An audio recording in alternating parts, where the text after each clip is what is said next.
Bonjour à tous, aujourd'hui on va réparer le connecteur de charge sur un téléphone qui est fait pour résister à peu près n'importe quoi, sauf que lorsque le téléphone est branché et qu'il subit des vibrations assez importantes, en fait son connecteur de charge ici, eh bien, je pense qu'il se dessoude de la carte mère. Donc on va voir ce qu'on peut faire et ensuite on va voir si on peut pas faire une solution pérenne en fait, pour que par exemple on puisse le mettre sur une moto et faire un raid de quelques heures avec le GPS activé et qu'il puisse encaisser les vibrations. Donc on va peut-être venir souder des fils sur la carte mère, ici les faire sortir, venir les coller à l'arrière avec un port USB qui va sortir et on pourra directement, les vibrations se reporteront sur le port USB qui est bien plus gros et pourra supporter des plus grandes contraintes. Donc on va voir ça. Donc pour commencer on va désassembler le téléphone, donc là c'est du Torx 6 pour les vis extérieures. Il semble que le téléphone a déjà été démonté, donc les vis, le pas de vis sont pas abîmés on dirait. Donc on va enlever toutes les vis extérieures, plus deux grosses vis maintenues par des vis plates qui permettent en fait d'accéder à la batterie et par exemple la carte SD. On va peut-être sortir ça en premier.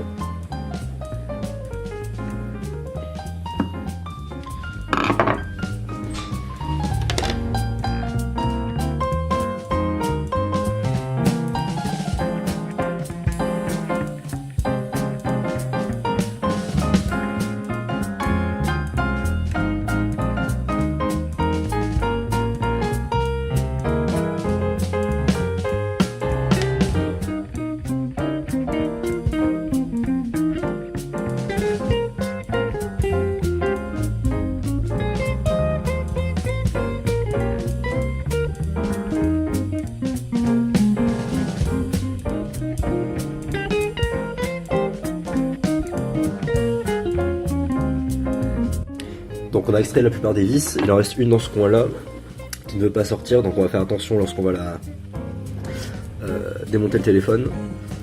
Une petite vis en bas aussi pour le cache qui permet l'étanchéité du téléphone, qui protège en fait à la base le port de charge.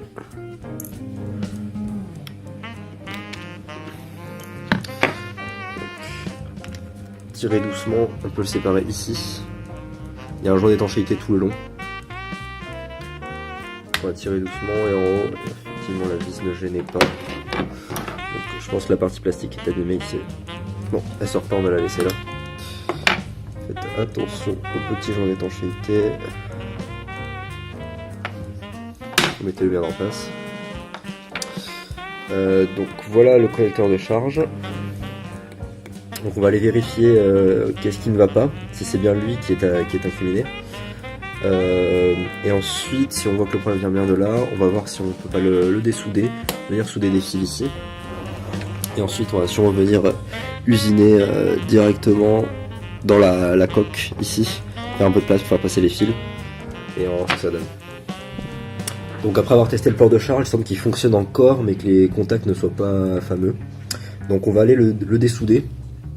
Et ensuite on va récupérer d'un port USB les fils ici, on va couper par là. Et on va venir se souder directement dessus pour rendre le téléphone plus résistant à ce genre de problème. Une fois qu'on a bien retiré le connecteur de charge, on va pouvoir enlever le reste des temps. Donc pour cela on peut utiliser par exemple une tresse à dessouder. Donc voilà un rapide diagramme de la façon dont fonctionne le port micro USB. Donc on a d'abord le fil rouge ici, donc qui est la bande positive. Donc on va venir souder juste là. Ensuite, on a le noir qui est tout au bout à droite qui gère du coup la masse qu'on va venir souder ici. On a les deux data, donc un câble vert, un câble blanc en général. On va venir souder ici et ici. Et ensuite, il y a un cinquième fil qui n'est très rarement utilisé dans les ports, dans les câbles USB. C'est plutôt pour des outils diagnostiques ou pour d'autres applications non usuelles à la plupart des utilisateurs. Donc on va aller démonter notre fil et venir souder juste ici. Donc on prend notre câble côté USB, on va se laisser une bonne longueur de manœuvre, donc on va couper assez large. On va bien vérifier qu'on ait 4 fils à l'intérieur. Donc on peut utiliser notre pince à dénuder.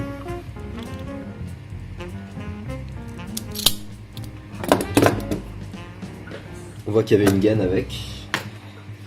On pourra la retirer, elle ne nous sera pas utile. Donc on voit les mêmes fils du coup, rouge, noir, blanc, vert. On va en dénuder un peu plus une fois qu'on aura enlevé un peu de gaine.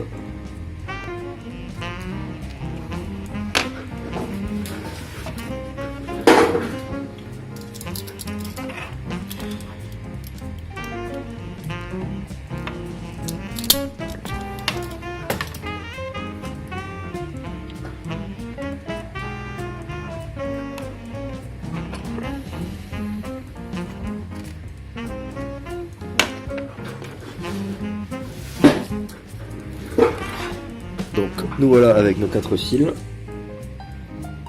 on va venir les dénuder chacun l'un après l'autre.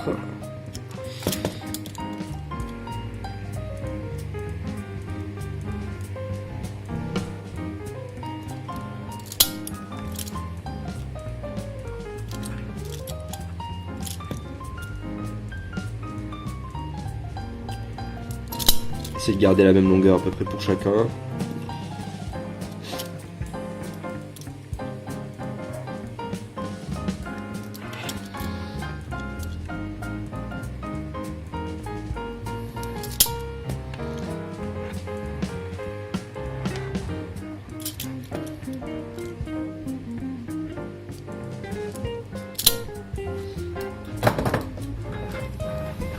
Donc voilà, on se retrouve avec nos fils dénudés là.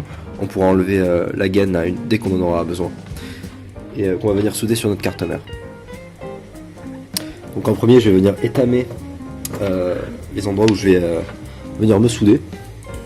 Donc juste avec le fer à souder et de l'étain. J'ai fini par étamer hors caméra parce que j'avais besoin de ma loupe pour voir un peu mieux. Donc maintenant on va vérifier que tout soit bon.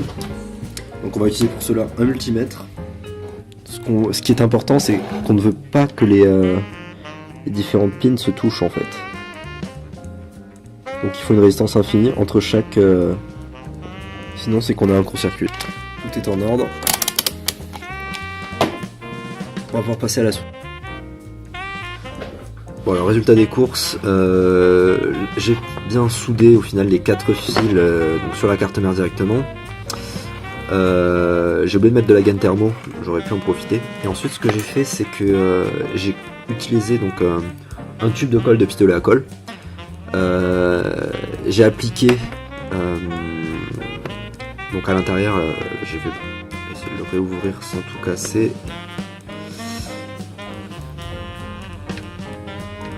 Pas très bien à l'intérieur, mais j'ai appliqué du coup de la colle de pistolet à colle à l'intérieur. Et en fait, avec le pistolet à colle, on n'est pas du tout précis. Du coup, ce qui s'est passé, c'est qu'après, j'ai posé ça, j'ai laissé refroidir, solidifier. Puis j'ai utilisé mon air chaud. J'ai monté un peu la puissance de l'air pour pouvoir vraiment diriger exactement comme je voulais l'air chaud. Et en fait, la colle se fond très rapidement et peut se solidifier assez rapidement et prend en plus moins de place. Donc j'ai pu faire quelque chose de très précis là-bas. Et donc j'ai pu isoler ma soudure de façon assez pérenne, je pense. Ensuite, bien sûr, j'ai pas oublié de passer la coque. Et puis après, j'ai fait la même chose de l'autre côté en fait, côté extérieur. Et après, j'ai fermé le tout. Et puis, on va tester ensemble. Normalement, il n'y a pas de souci. Le téléphone est censé démarrer si lors du multimètre il n'y avait pas de souci. Il n'y a aucune raison que le téléphone ne démarre plus maintenant, sauf si il y a 2 câbles qui se touchaient. Puis je suis directement branché le téléphone sur un port USB du coup. Donc le téléphone affiche pour l'instant une batterie vide. Ah, ça y est, donc la batterie est chargée. Donc normalement le téléphone devrait pouvoir démarrer. Vu qu'il n'est pas complètement fermé, je sais pas si je vais arriver à le faire démarrer. Autre précision, quand on utilise l'air chaud du coup pour faire fondre la colle à l'extérieur, moi je recommande de faire attention parce que vous voyez ici du coup la coque est en plastique et il s'avère que j'ai mis un peu trop chaud et j'ai un peu fondu du coup la coque extérieure du téléphone. Donc peut-être baisser la température ou quelque chose comme ça. normalement il ne devrait pas y avoir de soucis. Ah, le téléphone peut démarrer, ça y est, les boutons étaient un peu durs. Donc maintenant on va procéder au remontage du téléphone, normalement il n'y a pas de soucis. Ah, j'ai débranché la batterie. Et on va remonter tout ça. Donc exactement comme à l'aller. On reprend notre tournevis, donc c'est un Torx 6. Et puis on va venir visser les vis sur tout le téléphone. Alors elles n'étaient pas aimantées du coup. Ce qui est plus pratique c'est de les poser à la main. Elles font à peu près toute la même taille, vérifiez juste. Je crois qu'il y en a une qui est plus petite que les autres. À part ça, il ne devrait pas y avoir de problème. Donc ensuite, pour terminer la réparation et la rendre réellement pérenne, idéalement ici, il faudrait venir couler une résine réellement solide ou du silicone ou quelque chose de ce style-là. Donc je pense que ce type de réparation est possible sur la plupart des téléphones pour lesquels on pourrait accéder du coup au connecteur de charge. Après c'est pas très esthétique et le téléphone n'est vraiment pas utilisable dans la vie de tous les jours parce qu'on a un câble qui dépasse quoi, c'est un peu embêtant. Donc c'est assez adapté si après le téléphone est utilisé comme GPS donc sur une moto ou un VTT. S'il est constamment monté donc dans un châssis en métal ou quelque chose comme ça, ça peut être plus trop pratique. Donc ensuite, une fois que le port USB sera branché dans la batterie, il faudra vérifier que les vibrations n'aillent pas se reporter et abîmer directement le port USB de la batterie. Mais vu que le branchement est bien plus grand qu'un port micro USB normal, normalement les efforts devraient mieux se répartir et on ne devrait pas avoir ce problème.